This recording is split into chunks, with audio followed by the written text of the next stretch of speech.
मी आहे खानदेशी आणि आमच्या जेवणात भरलेल्या मिरच्या, ठेचा, उडदाचा पापड किंवा नाचणीचा पापड, बिबड्या नसल्या ना, मग तर आमच्यापुढे 5 पक्वान्न जरी वाढले तरी ते जेवण आमच्यासाठी फिकं आहे.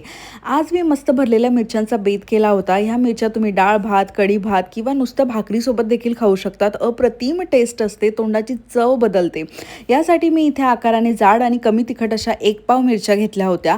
मिरच्यांना मधोमध चिरा पाडून त्याच्या बिया काढून घेतल्या आणि मसाला बनवण्यासाठी 1 चमचा जिरे, 1 चमचा बडीशोप, अर्धा चमचा मेथीदाणे, 1 चमचा तीळ, 2 चमचे धणे घेतलेत, ते भाजून घेतले. थोडे शेंगदाणे भाजून घेतले, त्याचबरोबर 1 वाटी बेसन देखील भाजून घेतले.